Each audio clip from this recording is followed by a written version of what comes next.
ইচ্ছা তো হয়ে গেছে, আজ হয়ে গেছে। পদ মানে কি? হ্যাঁ, পোলাওয়ান কথা বলে না, মফুলে কা হয়ে গেছে। মফুলে কোন মফুলে করি তো কথা কেন বুবা মফুলে করি ও আপনি বুঝবো না, আপনারা বুঝবো না, বাবু পড়া লিখতেছি মাঝি করে মফুলে করি করতেছি এর লাগে তো খাওয়া তো কবি না আছে কিছু একটা গল্প লাগছে আমার মাথায় তো আছে ওইটাই শব্দ বাড়িতেছে আর কি, খেয়াল করতেছি না। মাঝি কারি জুলেখার ইচ্ছা হয়ে গেছে। আল্লাহ কি বলেন ইউসুফ আলাইহিস সালাম সম্পর্কে, ওয়াহাম্মা বিহা, ইউসুফেরও হইতো, লাউলা আরআ বুরহানা রাব্বি, যদি ইউসুফের সামনে শরীয়তের বিধান অথবা কোন কোন মুফাসসির বলেছেন হযরত ইয়াকুব আলাইহিস সালামের চেহারা আল্লাহ ছাদের মধ্যে ফুটিয়ে দিয়েছেন। হযরত ইয়াকুব আলাইহিস সালামের বাবা দাঁতের মধ্যে আঙুল চাইপা বলতেছেন, এই কি করো? ওইটা দেখে ইচ্ছা করে জাগার সম্ভাবনা ছিল, গেছে। বিষয় এটা না, বিষয় হলো আল্লাহ বলেন কি যে জাগতো, যদি ওইটা না থাকতো তার মানে জাগার ক্ষমতা ছিল, জাগে নাই ভিন্ন কারণে, ক্ষমতা নাই এই কারণে, গুনাহ করার ক্ষমতা ছিল। হযরত ইউসুফ নিজেও বলেছেন, ওমা উবাররিউ নাফসি ইন্নান নাফসা লাআম্মারাতুম বিসসূ ইল্লা মা রাহিমা রাব্বি, আমি নিজের পবিত্রতা কেমনে বলবো যে আমি পবিত্র কেমনে দাবি করবো? ভিতরে জিনিস আছে একটা নষ্ট আমারা, ও যেখানে আছে সে আমার নিজের পবিত্র এরকম দাবি করতে পারে নাকি? হ্যাঁ, আল্লাহ যারে বাঁচাই দিছে, যেমন আমারে বাঁচাই দিছে, আমি বেঁচে গেছি, কিন্তু আমি এটা নিজের কোনো কৃতিত্ব বলছি না। হযরত ইউসুফ বলতেছে। একটা মাঝখানে আপনার একটা মজার কথা হলো, আসলে নবীরা যে ভুল করে নাই, আমাদের কোন কোন পণ্ডিত ভুল ধরছে। দলিল আল্লাহ কি কয় নবী আলাইহিস সালাম রে সূরা নসরের মধ্যে, ফাসাব্বিহ বিহামদি রাব্বিকা ওয়াস্তাগফির, নবী আপনি তাসবিহ পড়েন, ইস্তিগফার পড়েন। ওই দেখছো নবী যদি গুনাহ না করতো তো আল্লাহ ইস্তিগফার করতে কয় কেন? নাউযুবিল্লাহ। দেখছেন এবার কি দলিল? সুবহানাল্লাহ। সমস্যা কি? আসলে আল্লাহ ইস্তিগফার তো পড়তে বলছে না, তো ঠিক, তো গুনাহ না করলে ইস্তিগফার কেন বলবে? কিসের মাপ? কিসের মাপ চলতেছে? এটা একটা বুঝার জিনিস। নবীদের গুনাহ করার ক্ষমতা ছিল, এটা বুঝলে যে দলিলটা দিব এটা দিয়ে বোঝা যাবে গুনাহ করার ক্ষমতা ছিল। ইস্তিগফার একটা অন্তরের চিকিৎসা, অন্তরের রোগগুলোকে ইস্তিগফার দিয়ে সাফ করা হয়। আমরা জানি চিকিৎসা দুই রকমের, এক চিকিৎসা হয় রোগ প্রতিষেধক, রোগ ভালো করে, আরেক চিকিৎসা হয় রোগ প্রতিরোধক, রোগ ঠেক দেয়, টিকা রোগ ভালো করে না রোগ আটকায়? এ কথা বলে, টিকায় রোগ আটকায়, হওয়ার পরে দেয় না হওয়ার আগে দেয়? তার মানে টিকায় রোগ ভালো করে না, বরং রোগকে। ইস্তিগফার দুই রকম, এক ইস্তিগফার রোগ ভালো করে, গুনাহ মাফ করে, আরেক ইস্তিগফার গুনাহ মাফ করে না, বরং গুনাহে ঠেক দেয়। নবীদেরকে যে আল্লাহ বলেছেন ইস্তিগফার করতে, এটা গুনাহকে মাফ করানোর জন্য না, এটা টিকা হিসাবে রোগকে ঠেক দেওয়ার জন্য। মানে আপনার অর্থ কই পাইলেন? মানে নবীর হাদিস আছে, হযরত আগার মাযনী রাদিয়াল্লাহু আনহু বর্ণনা, নবী আলাইহিস সালাম বলেন, ইন্নাহু লা ইয়াগানু আলা কলবি হাত্তা আস্তাগফিরাল্লাহ কুল্লা মিআতা মাররা। আমাদের নবী বলেন সাল্লাল্লাহু আলাইহি ওয়াসাল্লাম, মাঝে মধ্যে আমারও গুনাহ করার ইচ্ছা আকাশের মেঘমালার মতো উঁকি ঝুঁকি দেয়, ওইটাকে ঠেক দেওয়ার জন্য আমি প্রতিদিন 100 বার ইস্তিগফার করি। তাহলে আমাদের নবীরও গুনাহ করার শক্তি ছিল কি ছিল না? ইচ্ছা জাগার মতো অবস্থায় ছিল কি ছিল না? ছিল। কিন্তু আমাদের বিশ্বাস হলো সমস্ত নবীরা নিষ্পাপ। বলেন সমস্ত নবী মানুষের মধ্যে নবীদের পরের যে শ্রেণীটা, ওই শ্রেণীটা হচ্ছে হযরতে সাহাবায়ে কেরাম রিদওয়ানুল্লাহি আলাইহিম আজমাইন। সাহাবীদের ব্যাপারে আমাদের আকীদা বিশ্বাস, সাহাবীরা নিষ্পাপ না, আমরা বলি না কোন সাহাবী নিষ্পাপ, বলি না। তবে আমাদের আকীদা হচ্ছে সাহাবীরা মাগফুর, মাসুম না, মাগফুর। আল্লাহ তাদেরকে মাফ করে দিয়েছেন। আল্লাহ তাদেরকে সূরা হুজুরাতের 3 নম্বর আয়াত খুঁজে আল্লাহ বলেন, ইন্নাল্লাযীনা ইয়াউদ্দুনা আসওয়াতাহুম ইনদা রাসূলিল্লাহ উলাইকা আল্লাযীনা ইমতাহানা আল্লাহু কুলুবাহুম লিত-তাকওয়া লাহুম মাগফিরাতুন ওয়া আজরুন আযীম। আল্লাহ বলেন সাহাবীদেরকে আমি মাফ করে দিয়েছি, লাহুম মাগফিরাহ। ওরে পুরা কপাল, আল্লাহ যাদেরকে মাফ করছেন তুমি তাদের দোষ তালাশ করার কে? সাহাবীদের দোষ দ্বারা বলে, সাহাবীদের দোষ দ্বারা খোঁচায় খোঁচায় বাইর করে বুঝতে হবে আল্লাহর সিদ্ধান্তকে তারা চ্যালেঞ্জ করছে। ওরা হচ্ছে সমাজের এক নিকৃষ্ট শ্রেণী, পুরা কপাল। বলেন সাহাবীদের ব্যাপারে আমাদের বিশ্বাস কি? সব সাহাবীকে আল্লাহ কি করছে? কাজে যাদেরকে আল্লাহ মাফ করছেন, আমার কাজ হলো খুঁজা খুঁজা তাদের দোষ বের করে, তাই না? কত আজেইরা কাম আমার ফিরি মানুষ তো খুবই সে রাজ্য। এগুলো আমাদের আলোচনার বিষয় না। আজকে আমাদের আলোচনার বিষয় হচ্ছে এই দুই শ্রেণী বাদ দিয়া আমরা যারা আছি, আমাদের গুনাহগুলারে আমরা 3টা ভাগ করব। আমরা গুনাহ করি, এটাই বাস্তবতা। কয় ভাগ? যুবকরা বলো, তোমরা কথা বলো, কয় ভাগ? এক ভাগ বলার সময় আপনার অনেক কেমন কেমন লাগবে। একটা পড়া আপনারা মুখস্থ করছেন বহুদিন ধরে, এখন ওই পড়ার বিপক্ষে বা বিরুদ্ধে যাবে কথাটা সাময়িক অল্প সময়ের জন্য, পরে আবার আপনাকে পড়া ঠিক করুন। আপাতত এটা ভুলে যাবেন, যেহেতু পড়াটা মুখস্থ আসেনি। আমি জিজ্ঞেস করি, আল্লাহ তাআলা ছাড় দেন? পড়া মুখস্থ আছে, আল্লাহ ছাড় দেন? এটা এইভাবে বললে একটু মুশকিল আছে। এটা কাফেরদের ব্যাপারে কথা। ফামাহিল কাফিরিনা আমহিলহুম রুয়াইদা। নবী কাফেরদেরকে আমি ছাড় দিচ্ছি, আপনি একটু ছাড় দেন। ইমানদারের ব্যাপারে আল্লাহর কথা হচ্ছে ওয়ায়াফু আন কাসীর। বহু রোগ, বহু ঝামেলা, বহু গুনাহ আল্লাহ বলেন আমি এমনি মাফ করে দেই। তার মানে আমার রবকে যিনি ছাড়ও দেন আবার ছেড়েও দেন। বলেন নতুন পড়া মুখস্থ করেন, আমাদের রব ছাড়ও দেন। বলেন বলেন বলেন বলেন। কি আপনার আশা নষ্ট করলাম না একটু আশাবাদী বানাইলাম? আল্লাহ ছাড় দেন ছেড়ে দেন না এই কথা করে দেখ কেড়ে গেছি হতাশ। আরে আমার যদি মাফ পাওয়ার কোনো উপায় নাই, আল্লাহ তো ছাড়বো না কিছু না। আমার আল্লাহ বলতেছেন আপনার কাছে কথা বলো ঠিক, ওই আপনার কাছে আছে তো কি অর্থ? আমার আল্লাহ ছাড়ও দেন, বলেন বলেন বলেন, ছাড়ও দেন। আমাদের বহু গুনাহ আছে, আল্লাহ এমনি মাফ করে দেন, ছাইরাও দেন, ছেড়েও দেন। ছাড়ও দেন এক প্রকার গুনাহ। ও আগের পড়া কিন্তু বললেন না, এটা আছে, এটা এক জায়গায় কানে লাগানো। আল্লাহ ছাড়ও দেন, আল্লাহ ছাড় দেন, ছেড়ে দেন না, এটা এক জায়গায় লাগবে কাজে। পড়া ভুললেন না, নতুন আরেকটা মুখস্থ করাইলাম আর কি, যে আমার আল্লাহ শুধু ছাড় দেন ছেড়ে দেন এমন না, আমার আল্লাহ ছাড়ও দেন। এটা হলো এক রকমের গুনাহ। আরেক রকমের গুনাহ আছে, আল্লাহ বলেন নেক আমল করবা, আমি ওই গুনাহকে মিটাই দেব। ইন্নাল হাসানাত ইউযহিবনাস সাইয়্যাত। নেক আমলের দ্বারা গুনাহ মিটে যায়। যেমন একটা হাদিস শোনাই আপনাদেরকে, হজ সম্পর্কে নবী কি বলেন? হজ হজ আল্লাহ হাবিব সাল্লাল্লাহু আলাইহি ওয়াসাল্লাম বলেন, মান হাজ্জা লিল্লাহ ফালাম ইয়ারফাস ওয়া লাম ইয়াফসুক রাজা'a কায়াউমিন ওয়ালাদাতহু উম্মুহ। নবী বলেন কেউ যদি আল্লাহর জন্য হজ করে, কার জন্য? হজ কার জন্য করে? কার জন্য? আল্লাহর জন্য।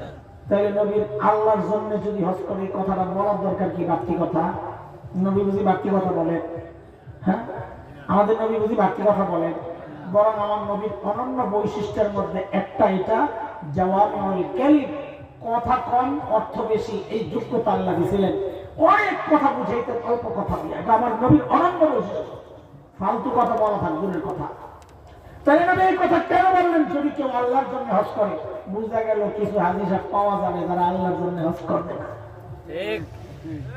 হাজি সাহেব লিখবে, নির্বাচন করতে হবে তো, আল্লাহ না লাগলে কেমন দেখা যায়। ঠিক। এখন হজ আল্লাহর জন্য না, কেমনে বুঝলেন? কারণ হলো হজের আগেও যা ছিল হজের পরেও তা। হজের আগেও সন্ত্রাসী, হজের পরেও সন্ত্রাসী। হজের আগেও সুদ খাইতো, হজের পরেও সুদ খায়। হজের আগেও ঘুষ খাইতো, হজের পরেও ঘুষ খায়। পার্থক্য কি? মাঝে মধ্যে মজাক করে বলি, পার্থক্য হইল হজের আগে আসিল সন্ত্রাসী, হজের পরে হইল আলহাজ সন্ত্রাসী। হজের আগে আসিল সুদখোর, হজের পরে এখন শুরু করছে বাটপারি, ঘুষ খায়। ঘুষের টাকা হাতে হজ করে তো কি করে? ডরটা খুলে দেয়, কথা এনে রাখেন। ঘুষের টাকা হাতে লওয়া যাবে না, হজ করে তো শুরু করছে। সাইনবোর্ড লাগায় বাটপারি, হাজির সাইনবোর্ড লাগাইয়া বলে না হজ আল্লাহর জন্য করছে না নিজের জন্য। নবী বলেন না এই হজের কথা আমি বলছি না, যে হজ করবে শুধু আল্লাহর জন্য সওয়াবের আশায়, আর হজের সফরে কোনো গুনাহ করে নাই, অশ্লীল কাজে জড়ায় নাই। ব্যাখ্যাকারকরা তারা বলেন যে হজের আমালগুলো সব ঠিকঠাক মতো আদায় করেছে, তাহলে বোঝা যাবে তার হজটা কবুল হয়েছে। ফলাফল নবী বলেন রাজাআ কায়াউমিন ওয়ালাদাতহু উম্মাহ, সে যখন বাড়িতে ফেরত আসে ওই হজ তার গুনাহগুলোকে এমন ভাবে মিটায়া দেয়, তার মা তাকে যেদিন জন্ম দিয়েছিলেন ওই দিন যেমন সে নিষ্পাপ ছিল, একটা গুনাহ আমলনামায় ছিল না, হজ করে বাড়িতে আসলে আল্লাহ তাকে ওইরকম পবিত্র বানায়। কি বুঝাইতে চাইলাম? যে নেক আমলের দ্বারা কি হয়? গুনাহ মাফ হয়। আচ্ছা, তাহলে আমরা গুনাহের কয় ভাগ করছি জানি? এক ভাগ আল্লাহ এমনি ছেড়ে দেবে, ছাড়ও দেন। আরেক ভাগ নেক আমলের দ্বারা মাফ করে দেন। 3 নম্বর, একটা গুনাহ সম্পর্কে আল্লাহ বলেন আমি ছাড় দিলেও ছেড়ে দিব না। 3 নম্বর গুনাহ কোনটা? ছাড় দিলেও ছেড়ে দিব না। ছাড়বো না, আল্লাহ বলেন আমি ছাড়বো না। সেটা কোনটা? যে গুনাহ আল্লাহ বলতেছেন আমি ছাড়বো না। আমি যে আয়াত পড়ছি শুরুতে, ওই আয়াতে এটা আল্লাহ জানাইছেন। আল্লাহ কি বলেন? বালা মান কাসাবা সাইয়্যাতান ওয়া আহাতাত বিহি খাতিআতুহু ফাউলাইকা আসহাবুন নার হুম ফিহা খালিদুন।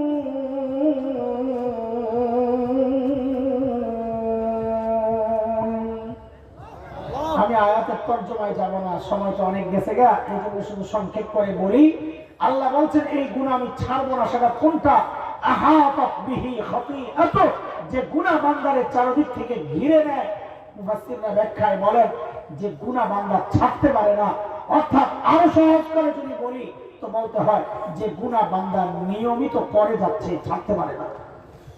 ওয়ালা মুসিরু আলা মা ফাআলু, তওবা কবুল হওয়ার একটা শর্ত নিয়মিত না করা। নিয়মিত চালাচ্ছে, ছাড়ে না। সেই গুনাহটা কোনটা? খেয়াল করেন, সেই গুনাহ কোনটা? সেই গুনাহ সবার জন্য একটা হবে এটা জরুরি না। সেই গুনাহ আমার জন্য একটা হইতে পারে, আপনার জন্য আরেকটা হইতে পারে। কেউ আছে মিথ্যা ছাড়তে পারে না, এটা তার নিয়মিত গুনাহ। কেউ সুদ খাওয়া ছাড়তে পারে না, এটা তার নিয়মিত গুনাহ। কেউ ঘুষ খাওয়া ছাড়তে পারে না, এটা তার নিয়মিত গুনাহ। কেউ মিথ্যা বলা, জিনা করা ছাড়তে পারে না, এটা তার নিয়মিত গুনাহ। কেউ শরাব খাওয়া ছাড়তে পারে না, এটা তার নিয়মিত গুনাহ। এক একজনের এক একটা হইতে পারে, কিন্তু আমরা সেগুলো নিয়ে কথা বলছি না। আমরা এমন একটা গুনাহ নিয়ে আজকে কথা বলতে চাই, যে গুনাহটা বাংলাদেশের কেন সারা দুনিয়ার প্রায় সব মানুষ যে গুনায় জড়ায় গেছে, সেই গুনায় যুবক জড়াইছে, বুড়াও জড়াইছে, সেই গুনায় নারীও জড়ায় গেছে, পুরুষও জড়ায় গেছে, সেই গুনায় আমার মতো এইরকম লিবাসওয়ালা মরনাও জড়ায় গেছে, কোন সাধারণ মানুষও জড়ায় গেছে, কোন ইমামও জড়ায় গেছে, কোন মুসল্লিও জড়ায় গেছে, কোন পীরও জড়ায় গেছে, কোন মুরিদও জড়ায় গেছে, আরে এমনকি বাচ্চারাও জড়ায় গেছে। সেই গুনাহটার নাম হচ্ছে, যে গুনায় প্রায় সবাই জড়িত, সেটার নাম হচ্ছে টাচ মোবাইলের গুনাহ। পারলে মেয়েরা অস্বীকার করুক না, এই গুনায় আমরা জড়াই নাই। পারলে বুড়া অস্বীকার করুক না, এই গুনায় আমরা জড়াই নাই। পারলে হুজুর অস্বীকার করুক যে না, এই গুনায় আমরা জড়াই নাই। পারলে ইমাম সব অস্বীকার করুক না, এই গুনায় আমরা জড়াই নাই। পারলে সব পীর সাহেব অস্বীকার করুক না, এই গুনায় আমরা জড়াই নাই। এমনকি বাচ্চারাও জড়াই গেছে। কেন? আগে বাচ্চাদেরকে ঘুম পড়াইতেন আল্লাহ আল্লাহ আল্লাহ আল্লাহ বইলা, এখন মায়েরা বাচ্চাদেরকে ঘুম পড়ানোর জন্য মোবাইলে হিন্দি সিনেমার গান না ছাড়লে, নাটকের কথা না ছাড়লে, দুষ্ট জিনিস না ছাড়লে বাচ্চা ঘুমাইতেও চায় না, খাইতেও চায় না। জড়াই গেছে সবাই। এই জমানার জন্য এই গুনাহটা সম্পর্কে যেন আল্লাহ বলতেছেন, আমি কিন্তু ছাড়ব না। আহা তকবিহি খতিয়াত, বান্দায় ফেসে গেছে গুনাহ, আমি ছাড়ব না। কেন রে ভাই? এই গুনাহটা এত মারাত্মক ভাবে আমরা কেন বলতেছি? কারণ এই গুনার মূল বিষয় হচ্ছে চোখের গুনাহ। বলে কি যুবক, কথা বলো কি? চোখের গুনাহ, এটা এক ভয়ঙ্কর গুনাহ। হাদিস নবী আলাইহিস সালাম বলেছেন, আন-নাযার সাহমুন মাসমুমুন মিন সিহাম ইবলিস। নজর হচ্ছে ইবলিসের বিষাক্ত তীর। কোন তীর? বিষাক্ত তীর কেন বললেন নবী? কারণ নরমাল তীর আর বিষাক্ত তীরের মধ্যে পার্থক্য আছে। কি পার্থক্য? নরমাল তীর যদি আঘাত করে, ওখানে জখমের মধ্যে ওষুধ লাগাইয়া দিলে আঘাত ভালো হয়ে যাবে। বিষ মাখা তীর যদি আঘাত করে, বিষ যখন রক্তের সাথে লাগবে, সমস্ত শরীরের মধ্যে মুহূর্তের মধ্যে বিষটা ছড়ায় যাবে। ফলাফল তখন কান গুনাহ করতে জেগে উঠবে। যে মেয়েটাকে দেখেছে তার কথা শুনতে মন চাইবে। জবান গুনাহ করতে জেগে উঠবে। যে মেয়েটাকে দেখেছে তার সাথে একটু কথা বলতে মনে চাইবে। হাত গুনাহ করতে জেগে উঠবে। যে মেয়েটাকে দেখেছে তাকে একটু স্পর্শ করতে মনে চাইবে। কেন? এই সব অঙ্গ প্রত্যঙ্গ গুনাহ করতে কেন জেগে উঠতেছে? কারণ নজরের মাধ্যমে বিষটা গোটা শরীরে ছড়ায় গেছে। বিষয়টা না শুনে একটু কথা, একটু আমরা বলি দেহিরা কথা, আর কি একটু উল্টা পাল্টা লাগতে পারে। ওয়াজ বন্ধ, ওয়াজ চলবে কিছুক্ষণ। ওয়াজ আমি তো বলছি আমি আসামি, আমারই বলতেছি, মনে করেন আমারই বলতেছি, আপনারা খালি শুনতেছেন। এই যে গুনাহগুলোর একটা ভয়ঙ্কর দিক হইল কি জানেন? আমি অনেক খেয়াল করছি, বাংলাদেশের মানুষ প্রায় সবাই 4টা গুনার মধ্যে জড়িত। তার মধ্যে 3টা পুরুষ আর 2টার মধ্যে নারী। একটা মিক্সচার, কি জন্য 2টা বললাম? 4টা গুনাহ এমন প্রায় সবাই জড়িত। কি সেটা? একটা হচ্ছে চোখের গুনাহ। বুড়াও তাকায় রয়েছে, কি ও বাদাম ঘরে আছে না দাদি? আছে, বুড়ো হয়ে গেছে। অধিকাংশ মানুষ এই জায়গার দৃশ্য দেখলে বুঝবেন না। অধিকাংশ পুরুষ রাস্তায় দাঁড়ায় দেখে দাড়ি কাটার গুনার মধ্যে সে জড়ায় গেছে। এখানে দেখে বুঝবেন না। এখানে তো আসছে অধিকাংশ দিনদার, যারা দিন প্র্যাকটিস করে। অধিকাংশ মানুষ আরেকটা গুনায় জড়ায়, সেটা হচ্ছে চাকর নিচে কাপড় যায় দেখে। আমাদের দিনদার বোনরা, যারা দিন প্র্যাকটিস করে না তাদের কথা বলছি না, দিনদার বোনরা অধিকাংশ একটা গুনার মধ্যে জড়ায় আছে। সেটা কি জানে? শরীয়তের পর্দা কাকে বলে? কোরআনে আসছে সূরা নূর 31 নম্বর আয়াত। কত নম্বর? আল্লাহ পর্দা সম্পর্কে বলেছেন, ওয়ালা ইউবদিনা যিনাতাহুন্না, মেয়েরা যেন তাদের সৌন্দর্য প্রকাশ না করে। কাজে কোন মেয়ে যদি ছালার চট গায়ে দিয়া সৌন্দর্য গোপন করে, শরীয়ত বলবে এটা পর্দা। কোন মেয়ে যদি ওই বিছানা কাঁথা গায়ে দিয়া নিজের সৌন্দর্য গোপন করে, শরীয়ত বলবে এটা পর্দা। কিন্তু তথাকথিত বোরকা পইরা যদি সৌন্দর্য গোপন না হয়, শরীয়ত বলবে এটা পর্দা না, কারণ এটা দিয়ে সৌন্দর্য গোপন হয় নাই, ওপেন হয়েছে। বাংলাদেশে কেন, সারা দুনিয়ার মধ্যে এখন এক ফতনা, অধিকাংশ বোরকাওয়ালাদের তারা গুনায় জড়ায় আছে, কিন্তু তাদের খবর নাই। অধিকাংশ পর্দাওয়ালা নারী, তাদের ওই বোরকা দিয়া সৌন্দর্য গোপন হয় না, বরং সৌন্দর্য ওপেন হয়, প্রকাশ পায়। দলিল কাটামনে বোরকার দোকান একটা আছে, নাম দিছে ফ্যাশন হাউস। কি ফ্যাশন হাউস? বোরকা ফ্যাশনের জন্য না ফ্যাশন ঢাকার জন্য? বলে হ্যাঁ, তাদের দোষ দেওয়া লাভ কি? কারণ যারা পড়তেছে তারা ফ্যাশনের জন্যই পড়তেছে, এই জন্য বেড়ারাও দোকানের নাম দিয়ে দিয়েছে ফ্যাশন হাউস। বেড়াকে দোষ দেওয়া লাভ কি? সমস্যা এইটা না। আমি কি বলতে চাচ্ছি একটু খেয়াল করে। সমস্যা ওইটা